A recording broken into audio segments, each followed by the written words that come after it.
ধন্যবাদ। আমি ডক্টর দেবাশিস দাস।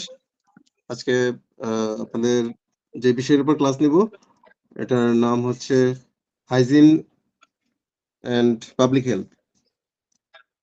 তো এটা আসলে হাইজিনের জায়গায় বিভিন্ন নামে আছে। কমিউনিটি মেডিসিনও বলে অনেকে, community medicine and public health. তো এই বিষয়টা আমাদের মেডিকেল সায়েন্সে একটা গুরুত্বপূর্ণ বিষয়।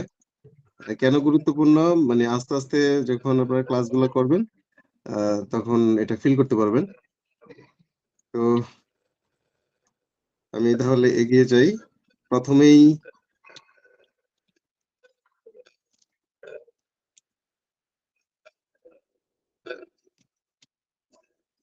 প্রথমেই আমাদের জানা দরকার যে স্বাস্থ্য কি? স্বাস্থ্য বলতে সিম্পলি যেকোনো কাউকে জিজ্ঞাসা করলেই কিন্তু মাথায় আসবে যে স্বাস্থ্য মানে হচ্ছে একজন মানুষের শারীরিক অবস্থা। কিন্তু আসলে স্বাস্থ্য শুধু শারীরিক অবস্থা না, বিশ্ব স্বাস্থ্য সংস্থা অর্থাৎ ওয়ার্ল্ড হেলথ অর্গানাইজেশনের একটা ডেফিনিশন আছে।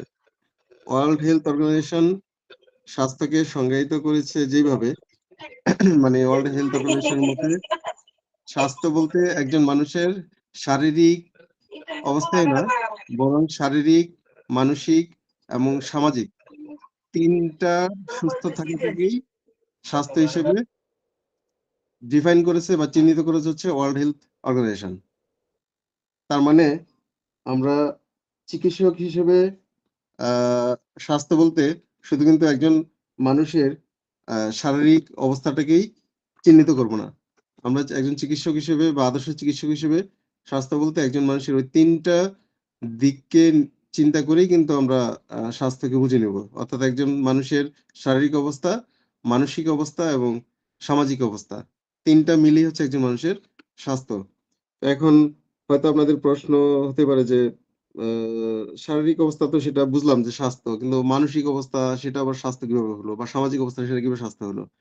দেখেন আমাদের হোমিওপ্যাথির যে আরোগ্যের যে সংজ্ঞা, আমরা কিন্তু হোমিওপ্যাথিতে একজন রোগীকে আরোগ্য আ মানে লাভ করা বলতে বুঝি যে শুধু তাকে রোগমুক্ত করা না। অর্থাৎ একজন রোগীর রোগ মুক্তি টাই শুধু আরোগ্য না। একজন রোগী যদি রোগ মুক্তি লাভ করার পর তার পূর্ব অবস্থায় ফিরে যেতে পারে কমপ্লিটলি, তখনই কিন্তু আমরা বলব যে সে সম্পূর্ণ আরোগ্য লাভ করেছে। এখন প্রশ্ন হলো যে পূর্বের অবস্থায় ফিরে যাওয়া মানে কি? এখন পূর্বের অবস্থায় ফিরে যাওয়া মানে হচ্ছে আসলে যে সে যখন অসুস্থ হলো, তার পূর্বে তো নিশ্চয়ই ভালো ছিল। তো ওই ভালো অবস্থা সে যেরকমটা ছিল, যদি সে অসুস্থ হওয়ার পর আমরা চিকিৎসা সেবা দিয়ে তাকে তার সেই পূর্বের অবস্থায় ফিরিয়ে দিতে পারি, তাহলে আমরা বলব যে তাকে পুরোপুরি আসলে আ রোগমুক্ত করতে পেরেছি বা তার আরোগ্য লাভ হয়েছে। এখন পূর্বের অবস্থায় ফিরে যাওয়া কি তার মানে ধরেন একজনের জ্বর হলো। আ জ্বর হওয়া মানে হচ্ছে যে শারীরিক তাপমাত্রাটা বেড়ে গেছে। তা আমরা যদি চিকিৎসা দিয়ে দেখা গেল তাপমাত্রা কমে গেছে, তার মানে কি সে সুস্থ হয়ে গেছে? না। হয়তো দেখলাম যে হ্যাঁ, তার মানে তাপমাত্রা কমে নরমাল টেম্পারেচার যেটা থাকা দরকার সেটাতে চলে আসছে। কিন্তু তার মন মানসিকতাটা সেই উৎফুল্লতা পায় নাই কিংবা হচ্ছে যে সে আগে সুস্থ অবস্থায় যেভাবে মানে একটা তার আচরণ ছিল, আ সবার সাথে যেমন আচরণ করত বা তার মনের অবস্থাটা যেরকম ছিল, সেই অবস্থায় ফিরে যান নাই। তাহলে কিন্তু আমরা বলব না যে ওই রুগী সুস্থ হয়েছে। ওই হোমিওপ্যাথি কিন্তু এভাবেই কাজ করে। যে একজন রোগীকে সুস্থ করে তোলা মানেই হচ্ছে তার পূর্বের অবস্থায় ফিরিয়ে দেওয়া। এবং পূর্ব অবস্থায় ফিরিয়ে দেওয়া মানেই হচ্ছে তার শারীরিক অবস্থাটাকেও ফিরিয়ে দেওয়া এবং তার মানসিক অবস্থাটাও কিন্তু সে পূর্বের অবস্থায় ফিরে যেতে হবে। এখন প্রশ্ন হলো যে সামাজিক আ দিক থেকে স্বাস্থ্য মানে বলতে যে সামাজিক আ ভাবেও সুস্থ থাকাকে বোঝায় কিভাবে এটা? এটা হলো যে দেখা গেল যে আ আমি যে লোকালিটিতে বাস করছি, সেই লোকালিটির মধ্যে অনেকগুলা পরিবার আছে। এবং সেই লোকালিটির অনেকগুলো পরিবারের মধ্যে হয়তো যে ২০ টা পরিবার আছে। তার মধ্যে দেখা গেল যে ৪-৫ টা পরিবার মোটামুটি আ সুস্থ। কিন্তু বাকি পরিবারগুলা প্রায়শই অ্যা অসুস্থতার মধ্যেই থাকে। কোন না কোন অসুস্থতা নিয়েই থাকে। তাহলে কিন্তু আ আমি বলব না যে হ্যাঁ, যে আমি যে লোকালিটিতে আছি ওরা সুস্থ আছে বা তাদের স্বাস্থ্য ভালো। এটা সামগ্রিক দিক থেকে আসলে চলে আসতেছে। তার মানে বিশ্ব স্বাস্থ্য সংস্থা যে সংজ্ঞাটা দিয়েছে, এই সংজ্ঞাটা কিন্তু উনারা শুধু ব্যক্তি করতে দেয় নাই। উনারা দিয়েছে কিন্তু ব্যক্তি প্লাস সামগ্রিক অর্থে। অর্থাৎ স্বাস্থ্য বলতে আমরা ব্যক্তির মধ্যে ২ টা জিনিস চলে আসতেছে, শারীরিক এবং মানসিক। আর সামগ্রিকের মধ্যে চলে আসছে সামাজিক। অর্থাৎ সামাজিক আ অবস্থাটাও ভালো থাকতে হবে। শারীরিক অবস্থাটাও ভালো থাকতে হবে। এই হচ্ছে বিশ্ব স্বাস্থ্য সংস্থার মধ্যে স্বাস্থ্য কি? তো আমরা তাহলে এখানে আ স্বাস্থ্যের কিন্তু ২ টা মাত্রা বা ডাইমেনশন আছে। একটা হচ্ছে মুখ্য মাত্রা, একটা হচ্ছে গৌণ মাত্রা। তো মুখ্য মাত্রা বলতে আসলে যে মূল সংজ্ঞাটা, এটি হচ্ছে মুখ্য মাত্রা মানে ৩ টা এটার। একটা হচ্ছে শারীরিক, একটা হচ্ছে মানসিক, আরেকটা হচ্ছে সামাজিক। এই ৩ টা হচ্ছে মুখ্য মাত্রার আন্ডারে পড়ে। আর গৌণ মাত্রার মধ্যে পড়ে হচ্ছে আত্মিক, বৃত্তিমূলক এবং আবেগপূর্ণ। এই ৩ টা হচ্ছে গিয়ে স্বাস্থ্যের গৌণ মাত্রা। গৌণ মানে হচ্ছে আ ওটা অতটা আ গুরুত্বপূর্ণ না, পাশাপাশি। কিন্তু মুখ্যটা হচ্ছে খুবই জরুরি বা আ গুরুত্বপূর্ণ। তো এখানে আত্মিক বলতে আসলে অ্যা কি মিন করে? আত্মিক এটা হচ্ছে শরীরতত্ত্ব এবং আ মনোবিজ্ঞানের সীমানারও বাইরে। অর্থাৎ আমরা যে অ্যানাটমি আছে, অ্যানাটমি নিয়ে যতখানি ভাবতে পারি কিংবা মনোবিজ্ঞান বা সাইকোলজি ওইটা নিয়ে যতখানি ভাবতে পারি তারও বাইরে আ স্বাস্থ্যের যে অংশটা সেটা হচ্ছে আসলে তার আ আত্মিক মাত্রা। আর বৃত্তিমূলক যেটা সেটা হচ্ছে নতুন একটা মাত্রা যেটা জীবনের অংশ। আ অনেকটা আমরা যেমন স্কলারশিপ বললে যেটা বুঝি যে ফ্রি। অর্থাৎ আমাকে কিছু প্রণোদনা দিবে বা আমি ফ্রি কোনো কিছু পাবো এরকম। তো এখানেও এই যে বৃত্তিমূলক মাত্রা যেটা, বৃত্তিমূলক মাত্রা মানে হচ্ছে যে হ্যাঁ, আমার স্ট্যান্ডার্ড আ স্বাস্থ্যটা যে অবস্থায় থাকার কথা, দেখা গেল সেই অবস্থা তো আছে বরং তার চেয়ে একটু ভালো আছে। ওইটাই হচ্ছে বৃত্তিমূলক ধারণা।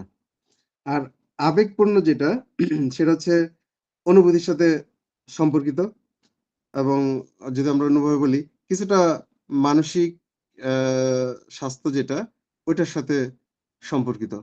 এবং আ আমরা আ ওই যে গতকালকের ক্লাসে অলরেডি রেপার্টরির উপর কথা হয়েছে। তো আ সেখানে ওই কথাটাও আসছে যে মাইন্ড রেপার্টরি নিয়েও কিন্তু আপনাদেরকে পড়ানো হবে। আ তার মানে রেপার্টরি তো অনেকগুলোই পার্ট রয়েছে। তো তার মধ্যে মাইন্ড এটাও কিন্তু একটা গুরুত্বপূর্ণ পার্ট। কেন? যে ওই যে মানুষ বলে না আ চেহারা হচ্ছে একটা আয়নার মতো। যেমন সুস্থ অবস্থায় নরমালি একটু হাসিখুশি থাকবো, চেহারাটা এরকম ফুরফুরা থাকবে। কিন্তু যদি অসুস্থ হয়, কারো পেটে ব্যথা হয়, তখন কি হবে? তার চেহারাটা কিন্তু খুব একটা ভালো দেখাবে না। একটু মলিন, মলিন ভাব থাকবে। তার মানে কি? ওই চেহারার মধ্যে কিন্তু আ ফুটে আসতেছে। তো তার মানে কি? যে একজন মানুষ যদি অসুস্থ হয়, তাহলে সেটার প্রভাব কিন্তু মনের উপর যাচ্ছে। আর মনের উপর যাওয়া মানে কি? এটা আল্টিমেটলি ইমোশন বা আবেগের উপর কিন্তু কাজ করে। তো এই ৩ টা হচ্ছে গিয়ে স্বাস্থ্যের গৌণমাত্রা। এখন আমরা আসি যে এই সাবজেক্টেরই যে ২ টা অংশ ছিল community medicine and public health. তো পাবলিক হেলথ মিনস হচ্ছে জনস্বাস্থ্য। জনস্বাস্থ্য কি?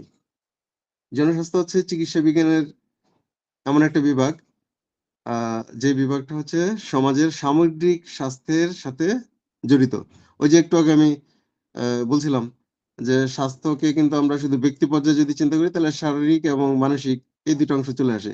কিন্তু আমি কোন একটা লোকালিটিতে বাস করতেছি, তাহলে ওই লোকালিটির মধ্যে যারা বাস করতেছে সবাই কি সুস্থ আছে? বা সবার স্বাস্থ্যের অবস্থা কি? এই বিষয়টা নিয়ে আ যে মানে বিভাগ কাজ করে সেটাই হচ্ছে আসলে ওই জনস্বাস্থ্য বিভাগ। তার মানে কি সামগ্রিক।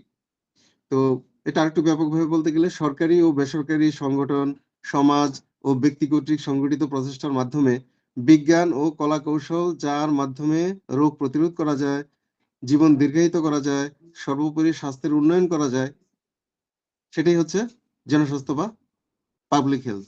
তাহলে আমরা এই কথাগুলো থেকে কিন্তু খুব সহজেই বুঝতে পারতেছি যে আমরা যদি একটা সমাজের বা একটা বড় পরিধির মধ্যে অবস্থানরত বা যারা বাস করছে উনাদের যদি সর্বোপরি স্বাস্থ্যের উন্নয়ন করা নিয়ে ভাবি, কিংবা ওই বড় পরিধির মধ্যে অবস্থানরত যে মানুষগুলো আছে তাদের রোগ প্রতিরোধ করা নিয়ে ভাবি, তাদের জীবন দীর্ঘায়িত করা নিয়ে ভাবি, তাহলে সেটাই হবে কিন্তু আসলে আমাদের জনস্বাস্থ্যের কাজ। আমার মনে হয় আপনারা মোটামুটি জনস্বাস্থ্যটা আসলে কি বা পাবলিক হেলথটা কি এটা ধারণাটা মানে বুঝতে পারছেন। কি কারো কি কোনো কনফিউশন আছে? না স্যার। যদি কোথাও মানে আমার বলাতে আপনাদের বুঝতে সমস্যা হয় অবশ্যই বলবেন।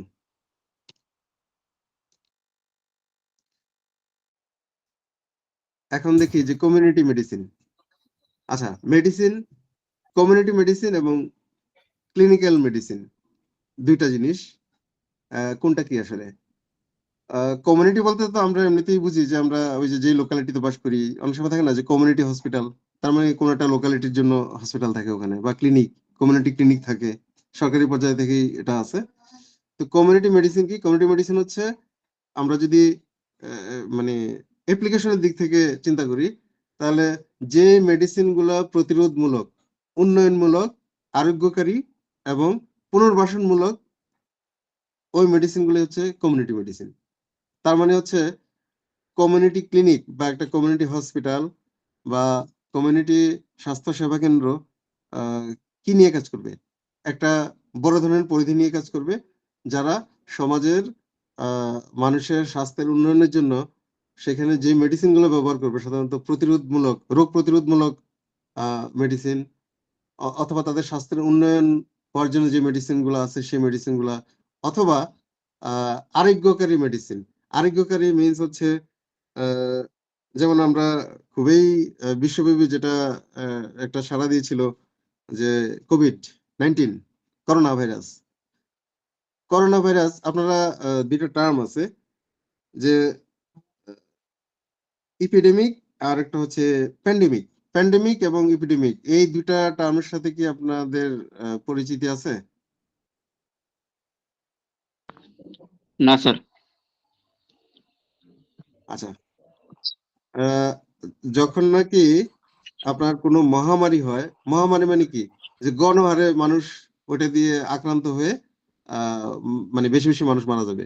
যখন কোনো মহামারী কোনো একটা অঞ্চলব্যাপী হয় তখন সেটা হচ্ছে এপিডেমিক।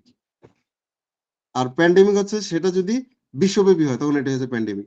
এবং যে কারণে এই করোনা ভাইরাসকে বলা হচ্ছিল কিন্তু ওই যে কোভিড প্যান্ডেমিক, তার কারণ হচ্ছে এটা বিশ্বব্যাপী ছড়াই গেছে। এবং এটাও কিন্তু মহামারী, এপিডেমিক ও মহামারী, প্যান্ডেমিক ও মহামারী।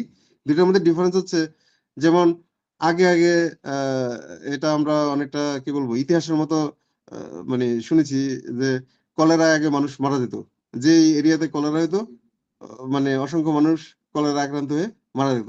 তার কারণ হচ্ছে তখন কলেরার এরকম সুচিকিৎসা ছিল না, মেডিসিন ছিল না, এরকম কিছু ব্যাপার ছিল।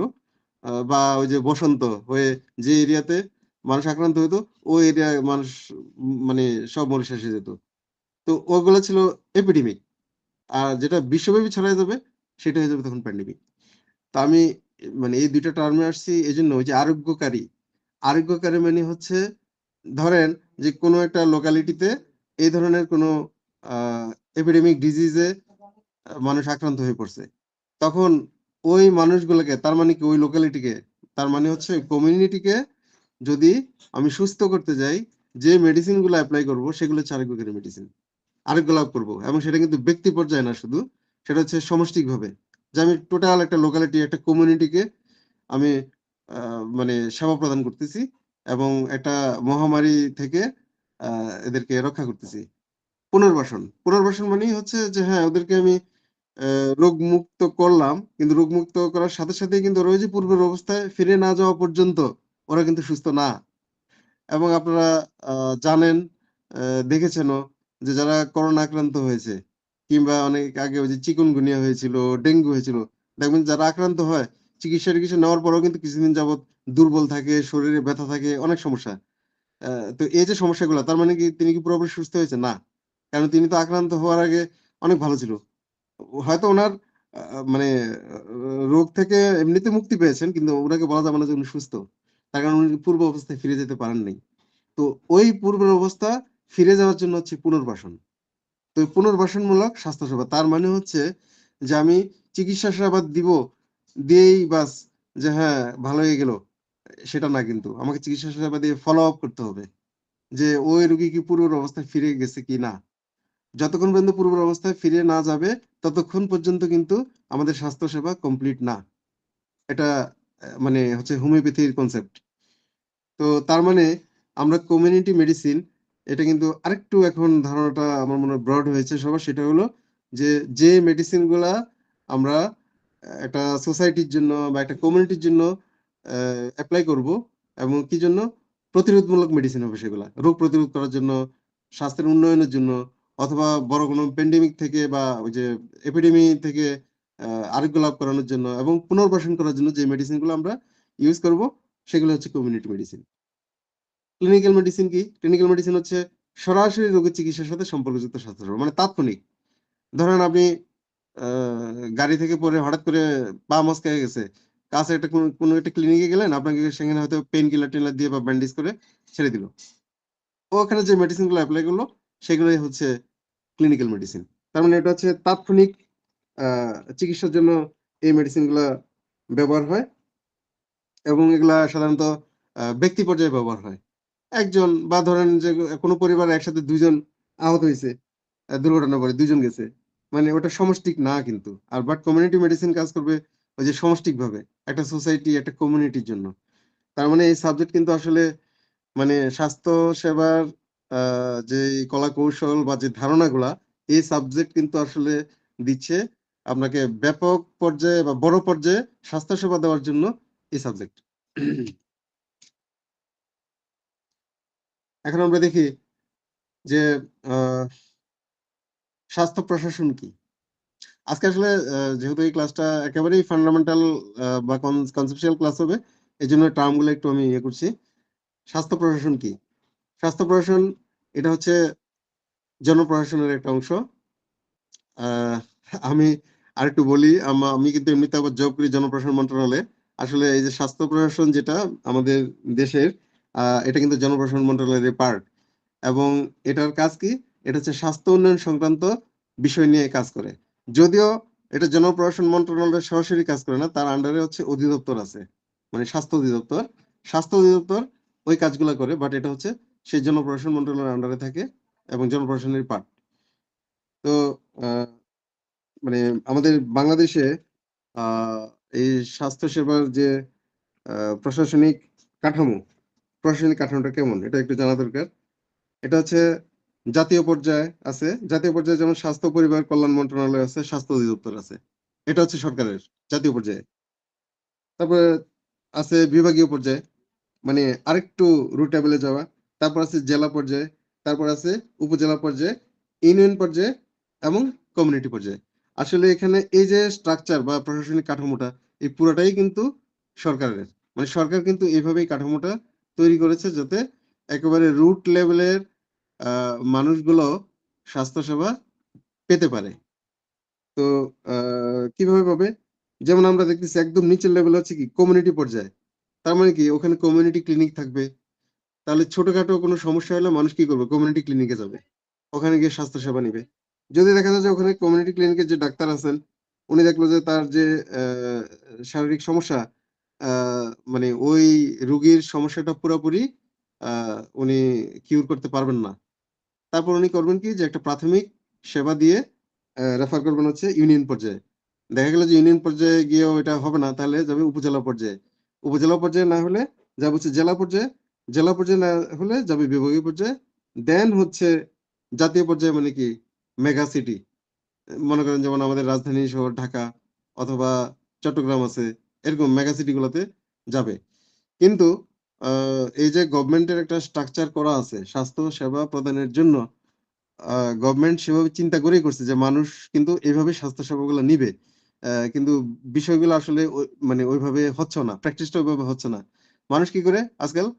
ওই দেখা গেছে গ্রামে কেউ অসুস্থ হলো, উনি হয়তো কমিউনিটি ক্লিনিকে না গিয়ে সরাসরি চলে আসতেছে মেগা সিটিতে। এবং এই কারণেই কিন্তু দেখা গেছে মেগা সিটিতে যে ভালো হাসপাতালগুলা বা স্বাস্থ্যকেন্দ্রগুলা, সরি, ওখানে কিন্তু মানে অনেক রোগীর চাপ থাকে। এবং রোগীর যেমন চাপ থাকে, ওই ডাক্তাররাও রুগীকে চিকিৎসা সেবা প্রদানের জন্য হিমশিম খেয়ে যায়, মানে ভালো চিকিৎসা সেবা দিতেও পারে না অনেক সময়, কারণ তখন হচ্ছে যে কোনোভাবে রুগীর মাথা গুনলেই হবে। তো যাই হোক, এটা আমি যেহেতু আমাদের প্রশাসনিক কাঠামোটা কি বাংলাদেশের স্বাস্থ্যসেবার এটা জানা দরকার, সেজন্য বললাম। তো আমরা যেভাবেই কাজ করি, আমরা যদি সরকারি পর্যায়ে কাজ করি, তাহলে কিন্তু এই কনসেপ্ট গুলো আমাদের জানতে হবে, যে আসলে কিভাবে হয়। কিরকম? যেমন আমি যদি মেগা সিটিতে কোনো একটা ক্লিনিক বা হসপিটালে কাজ করি, একজন পেশেন্ট আসলে দেখা গেল পেশেন্ট হয়তো কোনো গ্রাম পর্যায়ে বা কোনো একটা ডিস্ট্রিক্ট লেভেল থেকে আসছে। তাহলে আমি উনার কাছে চাইবো, এটা আমার দায়িত্ব, যে আপনি কি আগে কোনো ডাক্তার দেখিয়েছেন কিনা? বা ডাক্তার দেখালে আপনাকে কি চিকিৎসা দিয়েছে সেই চিকিৎসাপত্রটা আমাকে দেন। কারণ ওটা আমার জানা দায়িত্ব। এবং হতে পারে যে মানে আমাদের যেটা প্র্যাকটিসের উপর ভিত্তি করে বলছি, যে হতে পারে যে উনি আ কোনো ডাক্তারের আগে চিকিৎসা নিয়ে তারপর ওখান থেকে রেফারেন্স নিয়ে এ পর্যায়ে আসছে। তো তাহলে আমার তো জানা প্রয়োজন যে আসলে উনি কি মেডিসিন খেয়েছেন বা ওই মেডিসিন খাওয়ার পর উনার কোন ধরনের পরিবর্তন আসছে। দেন আমি হচ্ছে আবার ভাবার ক্ষেত্র তৈরি হবে। কিন্তু যদি সেটা আমি না জেনে শুরু করলাম, তাহলে দেখা গেল হয়তো উনি চিকিৎসা নিয়ে আসছেন। বাট আমি যে চিকিৎসাটা দিচ্ছি, কোন একজন ডাক্তার সেই চিকিৎসাটা অলরেডি দিয়েছেন। বাট উনি ওটাতে আরোগ্য লাভ করতে পারেন নাই, যে কারণে উনি চলে আসছেন। তো সেজন্য এটা কিন্তু আমাদের জানা প্রয়োজন। এটা আমি কোনো ক্লিনিকে হোক কিংবা কোনো হসপিটালে হোক, যদি আমি মানে চিকিৎসক হিসেবে কাজ করি, তাহলে এটা কিন্তু আমাদের দায়িত্ব। মানে রোগীর কাছ থেকে ১ম এ আসলে জানা যে আপনি কি আগে কোনো ডাক্তার দেখিয়েছেন? বা ডাক্তার যদি বলে যে হ্যাঁ, ডাক্তার দেখিয়েছি, তাহলে আপনার কি সমস্যা ছিল? বা ওই ডাক্তার দেখানোর পর আপনার সমস্যাটা কোন পর্যায়ে গেছে? তারপর আমি হচ্ছে কেস টেকিং এ যাবো, বা তার সমস্যাগুলো আমি শুনবো। কিন্তু যদি আমি আসার পরেই উনার সমস্যা শুনে চিকিৎসা দেওয়া শুরু করি, তাহলে কিন্তু একটা গ্যাপ থেকে যাবে। মানে ওই যে বললাম যে মেডিসিন রিপিট হতে পারে। অ্যা কিংবা দেখা গেল যে উনি হয়তো চিকিৎসা নিছেন এবং চিকিৎসা নেওয়ার পর উনার কোনো একটা চেঞ্জ আসছে, সেই বিষয়টা তো আমি জানলাম না। যে উনার আগে কি ছিল? তারপর উনি চিকিৎসা নেওয়ার পর কি চেঞ্জ হয়ে এখন আমার কাছে আসছে। সেজন্য আমার জানা প্রয়োজন। আবার হতে পারে যে হ্যাঁ, উনি কোনো চিকিৎসাই নেন নাই। ১ম এই আমার কাছে আসছে। সেটাও হতে পারে। কিন্তু আমার দায়িত্ব হচ্ছে যে আমি রোগীর কাছ থেকে জানা যে আপনি আগে কি কোনো ডাক্তার দেখিয়েছেন? বা আ আপনার আগে কি অবস্থা ছিল? বা যদি দেখায়ে থাকেন তাহলে চিকিৎসা নেওয়ার পর এখন কি অবস্থা? এটা আমাদের দায়িত্ব। তো এই হচ্ছে আ মোটামুটি আমি যে স্বাস্থ্য প্রশাসন কি নিয়ে কাজ করবে বা আমাদের বাংলাদেশ সরকারের যে স্বাস্থ্য সেবার প্রশাসনিক কাঠামো, আ সেটা নিয়ে বললাম। আর এমনিতে বিশ্বব্যাপী আ এই স্বাস্থ্য বিষয়ক কার্যক্রম নিয়ে যে কন্ট্রোলিং বডি, সেটা হচ্ছে ওয়ার্ল্ড হেলথ অর্গানাইজেশন। সেটা আপনারা অলরেডি জানেন। এখন বলতে পারেন যে ওয়ার্ল্ড হেলথ অর্গানাইজেশন এটা কি আ হোমিওপ্যাথির জন্য আছে? এটা তো মনে হয় শুধু অ্যালোপ্যাথির জন্য না। আসলে ওয়ার্ল্ড হেলথ অর্গানাইজেশন এটা সব প্যাথির জন্যই কিন্তু। কারণ এটা হচ্ছে বিশ্ব স্বাস্থ্য সংস্থা। সব পৃথিবীর নিয়ন্ত্রক উনারা। এখন হয়তো বলতে পারেন যে উনারা বেশি কথা বলা হচ্ছে অ্যালোপ্যাথি নিয়ে। তার কারণ হচ্ছে সারা বিশ্বব্যাপী ওয়েস্টার্ন আ মেডিকেল সায়েন্সটা হচ্ছে ব্যাপকতা লাভ করে ফেলছে। উনাদের সিস্টেমের কারণ বলেন, যাই বলেন। এবং যে কারণে অ ওই স্বাস্থ্য সংস্থাতেও যারা নীতি নির্ধারক বা যারা কর্মকর্তা আছে, দেখা গেছে ওই পৃথিবীর ওয়েস্টার্ন পৃথিবীর লোকজন আছে। তো উনারা তো ওইটার কথা বেশি বলবেনই স্বাভাবিকভাবে। তো আ বাট আমাদের হোমিওপ্যাথিও কিন্তু বিশ্ব স্বাস্থ্য সংস্থার অধীন। এবং বিশ্ব স্বাস্থ্য সংস্থায় যদি আপনারা ওয়েবসাইটে যান, তাহলে কিন্তু ওখানে দেখবেন হোমিওপ্যাথি নিয়েও কিন্তু উনাদের রুলস রেগুলেশন আছে এবং কথা বলা আছে। আর এছাড়া আমাদের আলাদাভাবে আ প্রত্যেকটা পৃথিবীর জন্যই সারা বিশ্বব্যাপী উন্নত দেশগুলাতে অনেক আ মানে কি বলবো যে অ্যাসোসিয়েশন বলেন, সোসাইটি বলেন, আ এ ধরনের অনেক আছে। যারা যার জায়গা থেকে মূল উদ্দেশ্য হচ্ছে সবাই কিন্তু একটাই, যে মনে করেন হোমিওপ্যাথির আ আরেকটা যেমন জার্মানিরই আছে যে লিগা মেডিকোরাম হোমিওপ্যাথিকা ইন্টারন্যাশনালিস। আ এটা হচ্ছে জার্মানির। তো উনাদের কাজ কি? উনাদের কাজ হচ্ছে আ মূলত যেমন আমাদের হোমিওপ্যাথি। এই হোমিওপ্যাথিকে কিভাবে আরো উন্নয়ন করা যায়? বিশ্বব্যাপী এটা যাতে একটা স্ট্যান্ডার্ড মানে অবকাঠামো থাকে, বা হোমিওপ্যাথিক চিকিৎসক যারা আছে ওনারা যাতে হোমিওপ্যাথির নিয়ম নীতির মধ্যে থেকে কাজ করেন বা চিকিৎসা সেবা প্রদান করেন। প্লাস হোমিওপ্যাথিক যে মেডিসিন আছে, মেডিসিনের অ্যাপ্রোপ্রিয়েট অ্যাপ্লিকেশন, অর্থাৎ যথার্থ ব্যবহার, বা পেশেন্টকে যখন মেডিসিন আমি সাজেস্ট করব তখন যাতে যথার্থ সাজেশন পায়। এই বিষয়গুলা দেখভাল করাই হচ্ছে আসলে এই সমস্ত অ্যাসোসিয়েশন বা সোসাইটি গুলার বা বডিগুলার কাজ। এবং বডিগুলা দেখা গেছে সারা বিশ্বব্যাপী, আমি যেমন একটা নাম বললাম, এই ধরনের কিন্তু আরো আছে সারা বিশ্বব্যাপী। প্রতিটা দেশেই কিন্তু কোনো না কোনো, আমাদের দেশেও অনেক লোকাল, আমাদের মানে জাতীয় পর্যায়ের অনেক দেখবেন সোসাইটি অ্যাসোসিয়েশন আছে।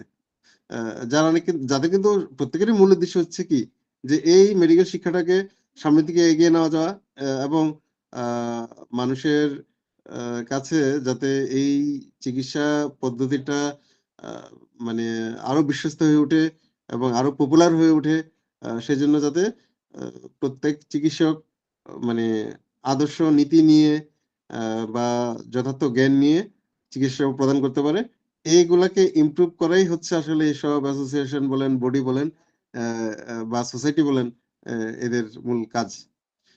তো এইভাবে এটাই বলছিলাম যে সারা বিশ্বব্যাপী বা লোকালি প্রত্যেকটা দেশেই কিন্তু এই আমাদের হোমিওপ্যাথিরও আছে, অন্যান্য প্যাথিরও কিন্তু এই ধরনের অ্যাসোসিয়েশন সোসাইটি আছে আর কি।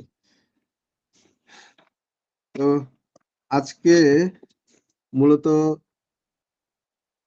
আচ্ছা, আজকের যে ছিল ক্লাসের, আর হচ্ছে প্রাথমিক স্বাস্থ্য সেবা, প্রাথমিক বা প্রাইমারি ট্রিটমেন্ট। প্রাথমিক স্বাস্থ্যসেবা বলতে কি বোঝায়? প্রাথমিক স্বাস্থ্যসেবা আরেকটা ফার্স্ট এইড হিসেবেও মানে সংক্ষেপে বলা যায় ফার্স্ট এইড। প্রাথমিক স্বাস্থ্যসেবা বলতে আসলে একজন রোগী যখন কোনো মানে রোগ দ্বারা আক্রান্ত হবেন, তখন দেখা গেল যে তার ওই চিকিৎসাটা আসলে তাৎক্ষণিকভাবে সম্ভব হবে না। অর্থাৎ তার চিকিৎসাটা পুরোপুরি কমপ্লিট চিকিৎসা দিতে গেলে তাকে হয়তো বড় পর্যায়ে কোথাও যেতে হবে, অর্থাৎ তার একটা ক্লিনিকে যেতে হবে, অথবা একটা হসপিটালে যেতে হবে, বা বড় যেখানে নাকি একটা মানে হেলথ সেন্টার আছে যেখান থেকে একদম পুরোপুরি চিকিৎসাটা পাবে, সেরকম একটা জায়গায় যেতে হবে।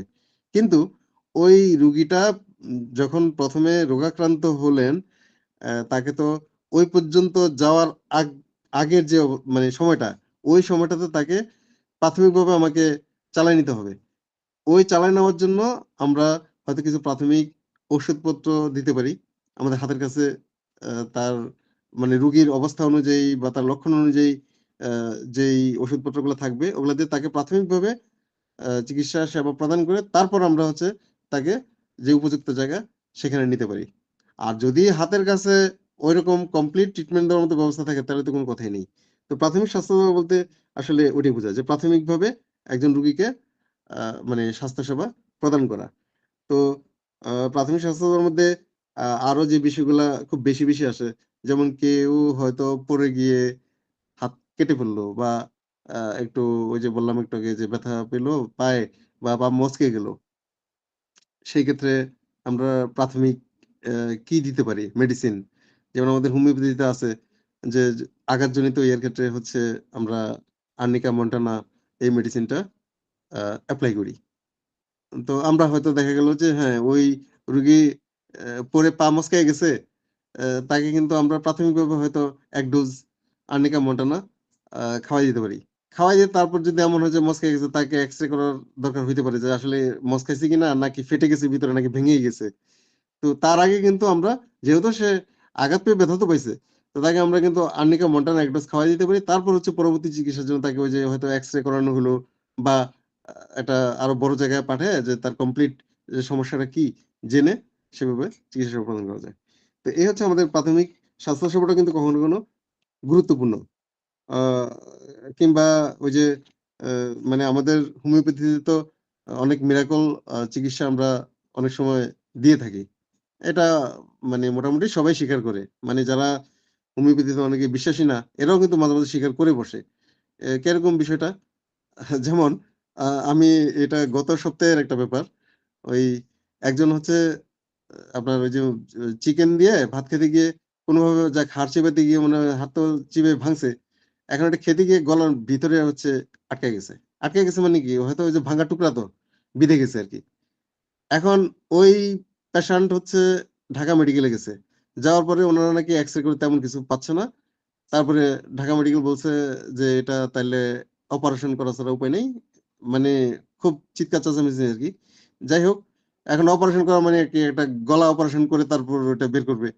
ওখান থেকে হচ্ছে ওই পেশেন্টের সাথে যারা ছিল ওনারা এনিওয়ে তো স্বাভাবিক এরকম একটা সিচুয়েশন তো যোগাযোগ করবে বিভিন্ন দিকে। আমার ফোন নাম্বার পাইছে, আমাকে ফোন করলো। ফোন করার পর বলে যে এরকম অবস্থা, এখন তো এটা ওনারা বলতেছে অপারেশন। তো আমি বললাম যে আপনারা কি চিন্তা করতেছেন? আপনারা যদি মনে করেন যে অপারেশন করবেন করুন। আর যদি মনে করেন যে হ্যাঁ, আমার কাছ থেকে চিকিৎসা নিবেন, তাহলে ঠিক আছে, আসেন। এখন আসছে।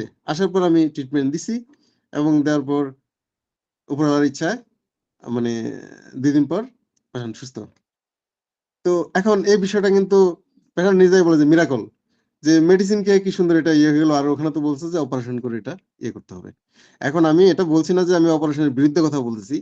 বাট এটা তো মিরাকল যে মেডিসিন খেয়ে একটা জিনিস সুন্দর, মানে রোগীর তো ওরকম রোগ-ভোগ হয়নি বা মানে তার কষ্ট পাইতে হয়নি। কিন্তু অপারেশন করলে তো আরো কত ঝুঁকি ঝামেলা ছিল। যাই হোক, তাও এটা একটা সেনসিটিভ জায়গা গলায়। তো যেটা বলতেছিলাম যে এই হোমিওপ্যাথিতে এরকম মিরাকল অনেক বিষয়ই ঘটে অনেক সময়, যেগুলা দেখা গেছে জটিল, জটিল রোগী আ অন্য পদ্ধতিতে হয়তো চিকিৎসা হচ্ছে না, বা রোগী অনেক পদ্ধতিতে চেষ্টা করে তারপর যখন দেখা গেল যে না খুব একটা ভালো সুফল আসতেছে না, লাস্টলি আসে হোমিওপ্যাথিতে। ওই যে স্লোগান অনেকে আগে বলতো, মানে যার নাই কোনো গতি তার আছে হোমিওপ্যাথি। তা আমি এটাকে আবার পজিটিভলি বলি। হ্যাঁ, আসলে যার নাই কোনো গতি তারই আছে হোমিওপ্যাথি। মানে আগে অনেকে বলতো মানে অন্য দিক থেকে, যে যার কোনো গতি নেই সে হোমিওপ্যাথি পড়ে। কিন্তু এখন আমি এটাকে উল্টা করে বলি, যার নাই কোনো গতি তার আছে হোমিওপ্যাথি। মানে যার কোনো ট্রিটমেন্টের কোনো ব্যবস্থা নেই সে আসবে হোমিওপ্যাথিতে ট্রিটমেন্ট নিবে। আমরা তো চেষ্টা তো করতে পারি এবং দেখা যায় অনেক সময় অনেক ভালো রেজাল্টও আসে। যাই হোক, তো আজকের এই ক্লাসে আসলে এই বেসিক জিনিসগুলাই মূলত আমরা যে বিষয়গুলো একটু মানে জানলাম যে স্বাস্থ্য কি, এবং স্বাস্থ্যের ধারণাটা আমি আ একটু ক্লিয়ারলি দিলাম যে আমরা স্বাভাবিকভাবে একজন সাধারণ মানুষ স্বাস্থ্য বলতে যা বুঝায়, বিশ্ব স্বাস্থ্য সংস্থার মতে স্বাস্থ্য আসলে শুধু তা না।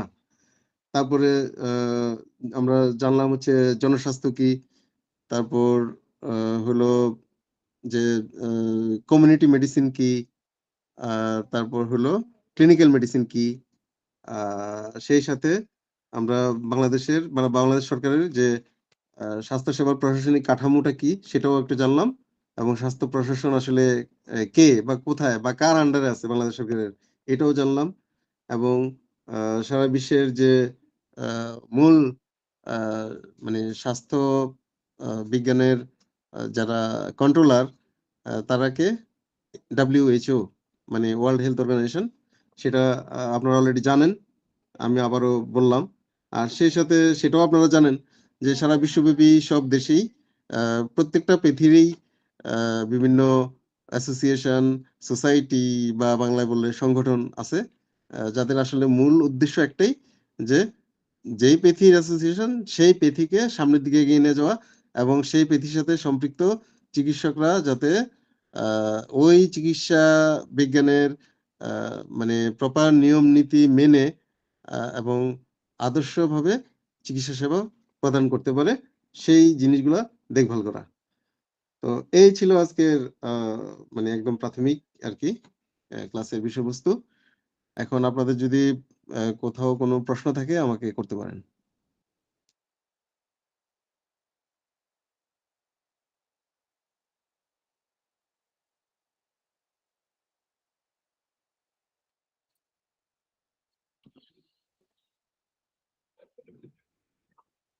কারো কি কোনো প্রশ্ন আছে?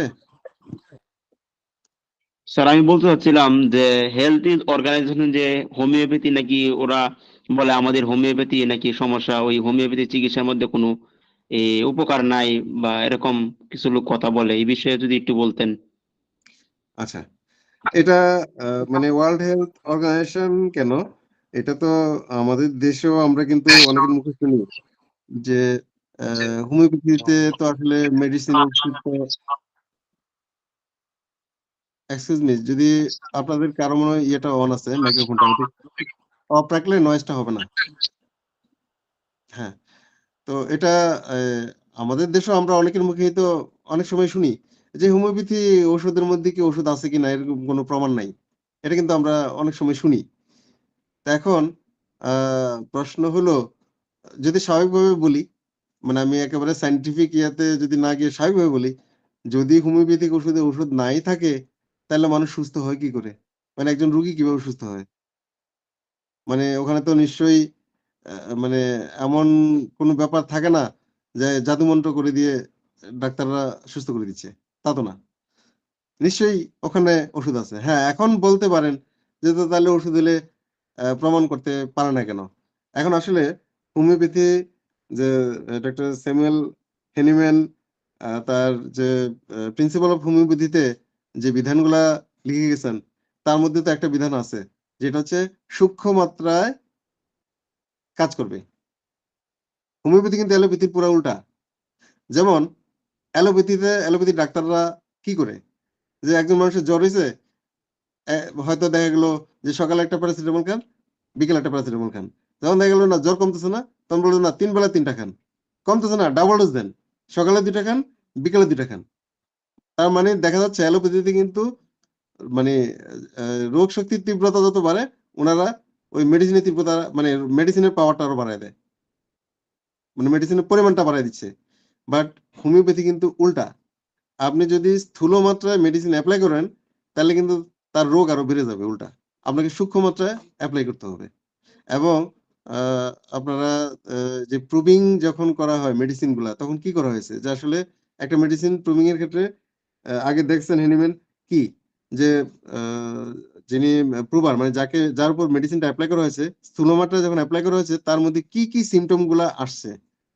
এবং পরবর্তীতে উনি সিদ্ধান্ত নিলেন যে এই সিম্পটম গুলা যার মধ্যে পাওয়া যাবে, এই সদৃশ সিম্পটম যেই জিনিস এপ্লাই করার কারণে আসছে সেইটাই সূক্ষ্ম মাত্রায় যদি তার উপর প্রয়োগ করা হয়, তাইলে হচ্ছে ওই সিম্পটম গুলো হারায় যাবে।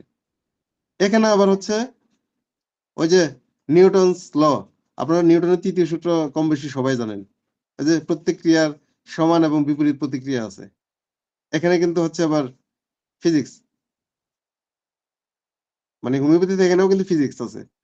যে প্রত্যেক ক্রিয়ার সমান এবং বিপরীত প্রতিক্রিয়া। তার মানে হচ্ছে যেই আমরা যে হোমিওপ্যাথি যে মানে মেডিসিন দিয়ে আমরা একজন রোগীকে সুস্থ করি, সেই মেডিসিনটা যদি আমরা স্থূল মাত্রায় এপ্লাই করি, তখন যেই রোগে আক্রান্ত রোগী, ওই রোগীর কিন্তু রোগ আরো বেড়ে যাবে। যদি আপনি স্থূল মাত্রায় এপ্লাই করেন। এটা এপ্লাই করতে হবে সূক্ষ্ম মাত্রায়। যত সূক্ষ্ম মাত্রায় এপ্লাই করবেন, ততই কিন্তু সে রোগ শক্তির বিরুদ্ধে কাজ করবে। আসলে সে তো কাজ করবে না।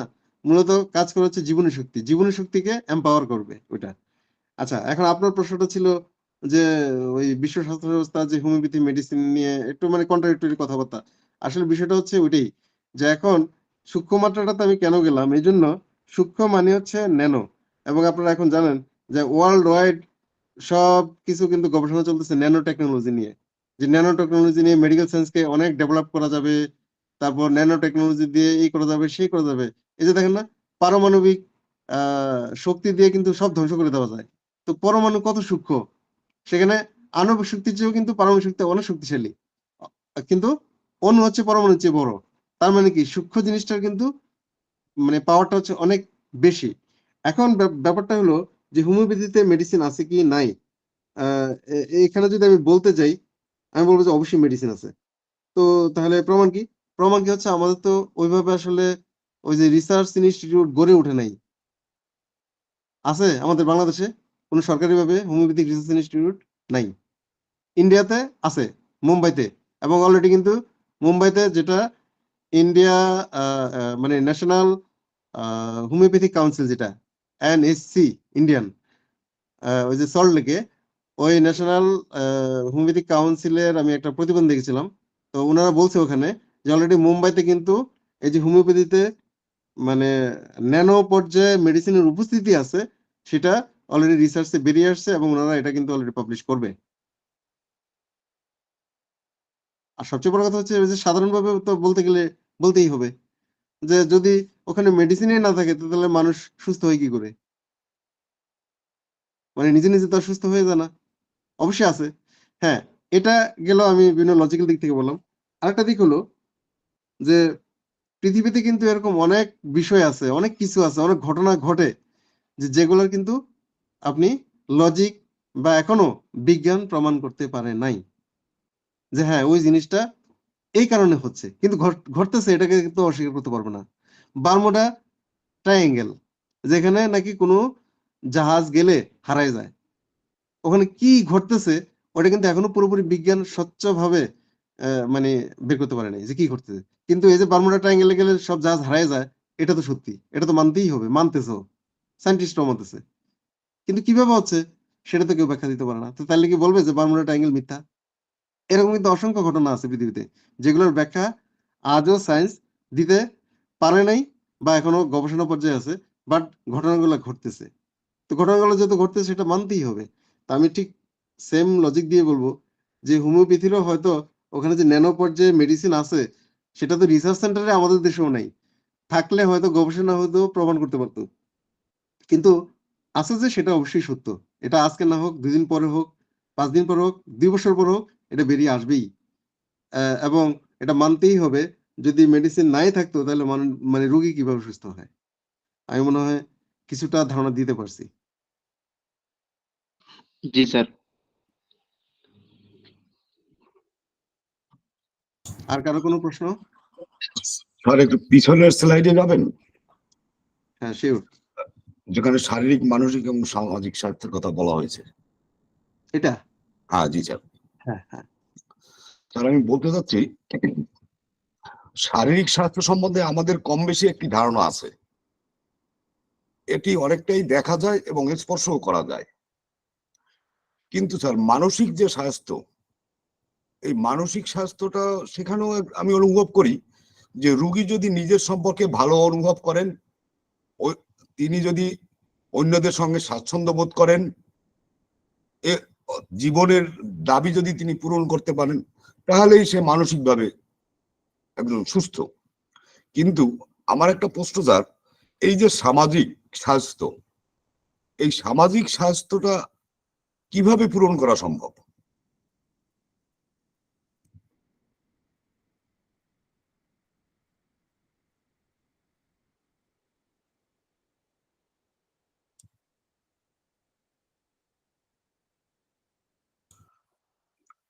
স্যার আমার কথা শুনতে পাচ্ছেন?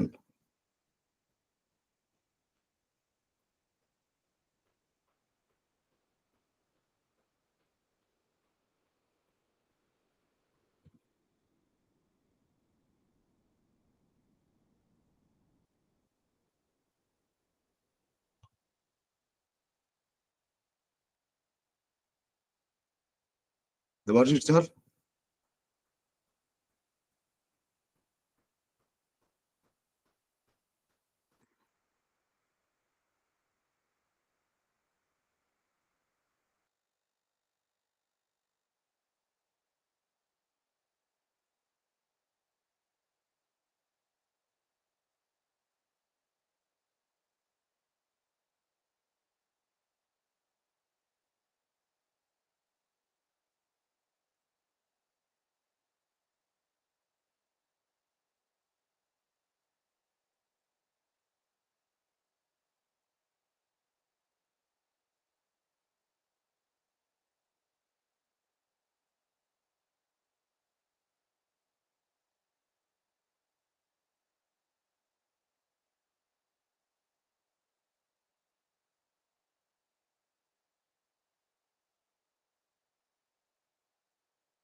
সরি, আমি ডিসকানেক্ট হয়ে গিয়েছিলাম।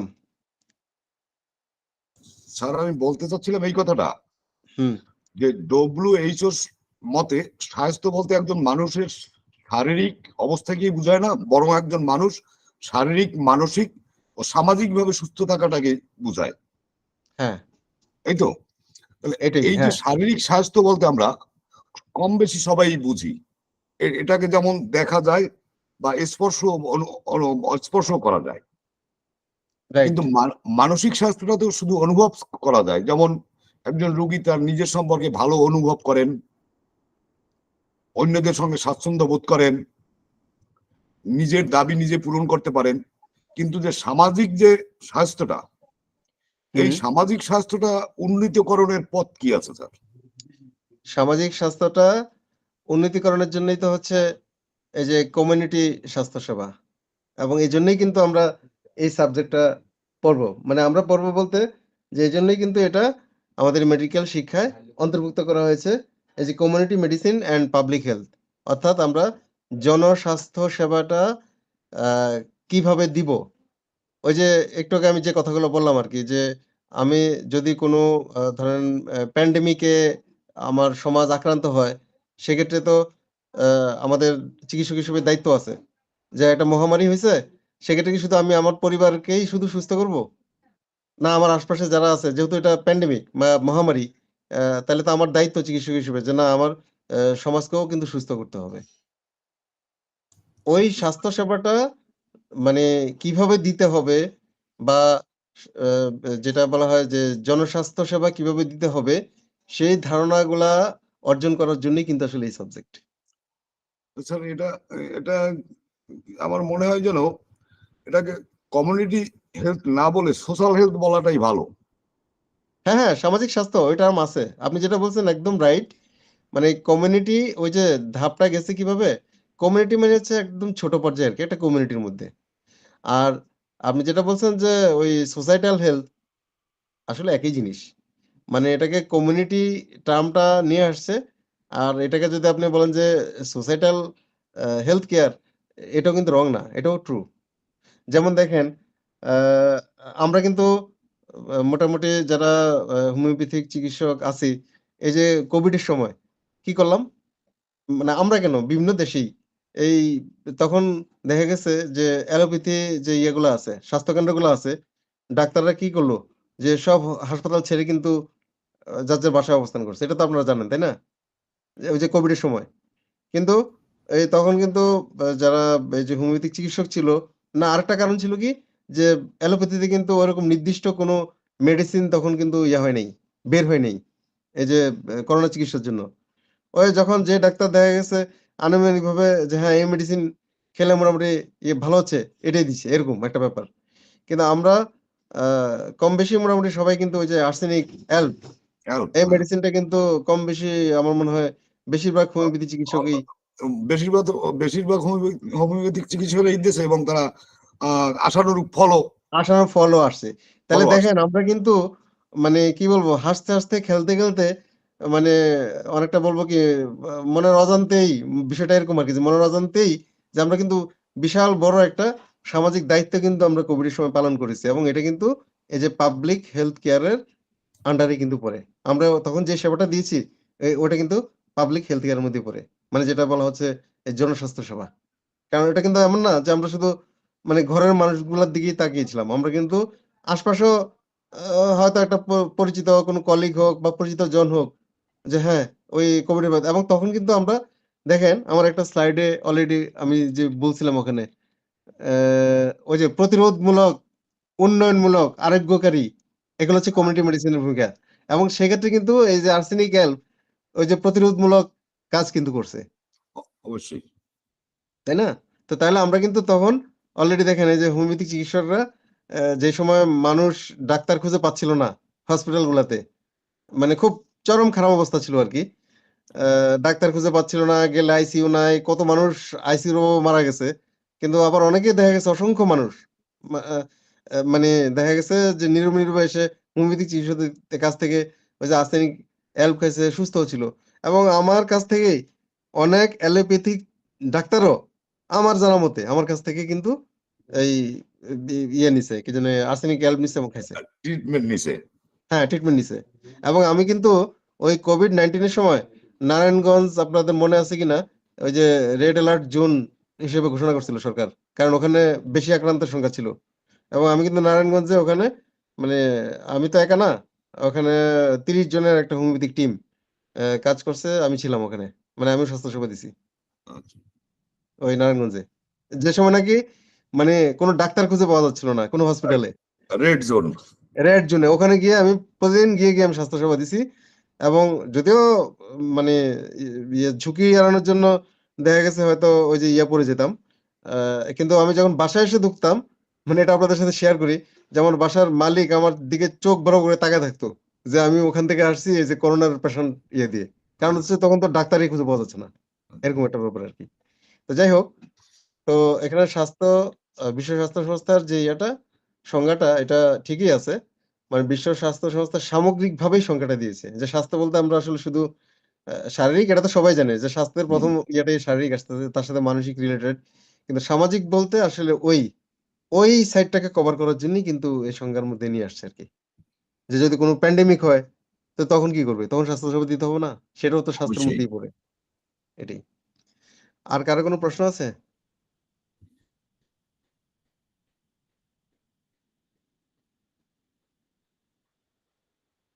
আপনাদের মানে ক্লাস বোধগম্য হয়েছে কিনা, বা বুঝতে কি ভালো লেগেছে কিনা, আ বা বোঝা যায় নাই? মানে একটা মতামত আমি জানতে চাচ্ছি আরকি। না স্যার, বুঝতে পারছি এবং বোঝাও গেছে। আসলে না স্যার, আজকের ক্লাসটা আলহামদুলিল্লাহ অনেক ভালো একেবারেই বুঝলাম। প্রিলিমিনারি। মানে আশা করি আপনারা অনেক মজা পাবেন। মানে এই নেক্সট ক্লাস থেকে যখন আরো মানে ডেপথ এ ঢুকবো আরকি। দেখবেন যে আসলে মানে আমরা চিকিৎসক হিসেবে আমাদের যে কত দায়িত্ব আছে সমাজের প্রতি বা দেশের প্রতি, বা আমরা অনেক সময় অজান্তে ওই দায়িত্বগুলো কিন্তু পালনও করতেছি। বাট আমরা যে ওই পাবলিক হেলথ কেয়ার এর মধ্যেই আছি সেটা কিন্তু আমরা হয়তো জানি না। যখন এই সাবজেক্টটা মানে আপনারা আরো ক্লাস পাবেন তখন ওই বিষয়গুলো তখন বুঝবেন যে হ্যাঁ, আমরা আসলে এদিক থেকে সামাজিক দায়িত্ব পালন করতেছি বা দেশের দায়িত্ব পালন করতেছি। এগুলা তখন বুঝতে পারবেন আরকি। বা দায়িত্বগুলো পালন করতে গেলে কিভাবে পালন করতে হবে সেজন্যই কিন্তু এই সাবজেক্টটা। তো ক্লাসের সময় প্রায় শেষের দিকে। যদি কারো কোনো প্রশ্ন না থাকে তাহলে তো আমার শেষ করতে হবে। আর অবশ্যই আমার অনুরোধ থাকবে যে আপনাদের জন্য উন্মুক্ত, মানে প্রশ্ন করার জন্য। যদি কোথাও বুঝতে সমস্যা হয় প্রশ্ন করবেন। আর আপনাদের সাথে শনিবার আমার আবার আরেকটা ক্লাস আছে। ইকোনমিক্যাল হেলথ কি আসলেই কি স্বাস্থ্যের মধ্যে পড়ে? হ্যাঁ, ইকোনমিক হেলথ ও স্বাস্থ্যের মধ্যে পড়ে। কেন আমি বলি? সেটা হচ্ছে দেখবেন ইদানিংকালে দেখা যায় অনেকে, বেশিরভাগ মানুষ ওই যে মানে স্ট্রোকের পেশেন্ট বেশি পাওয়া যায়, তাই না? ইদানিংকালে স্ট্রোক, জি, জি, জি। হার্ট অ্যাটাক, হ্যাঁ, এই ধরনের পেশেন্ট গুলো বেশি আসে। এখন স্ট্রোকের কারণ আপনারা তো কম বেশি জানেন যে উচ্চ রক্তচাপ বা টেনশন এই সমস্ত কারণে হয়, তাই না? হ্যাঁ, হ্যাঁ। তো এখন ওগুলোর পিছনেও তো অনেক ধরনের কারণ থাকে। অনেক সময় ফ্যামিলিয়াল কারণ থাকে, সামাজিক কারণও থাকে। ফ্যামিলিয়াল কারণেও অনেকে দেখা গেছে সুইসাইডও করে বা স্ট্রোক করে বসতেছে। আবার মনে করেন যে কেউ মানে বিজনেস করে, তার ব্যবসার অনেক খারাপ অবস্থা হয়ে গেছে হঠাৎ করে। লস খেয়ে গেছে। তখন দেখা গেল যে সে আসলে ওই জিনিসটা নিতে পারে নাই। হার্ট অ্যাটাক করে বসে গেল। হুম, তাহলে ওখানে ইকোনমিকটাও কিন্তু আসলে স্বাস্থ্যের মধ্যেই পড়ে। পড়ে। হ্যাঁ। ঠিক আছে। ঠিক আছে স্যার, ভালো থাকবেন। শুভরাত্রি। ওকে, শুভরাত্রি। আপনারা সবাই ভালো থাকবেন। শনিবারে আবার দেখা হবে আপনাদের সাথে অন্য আরেকটা সাবজেক্ট নিয়ে। ইনশাল্লাহ। ধন্যবাদ সবাইকে।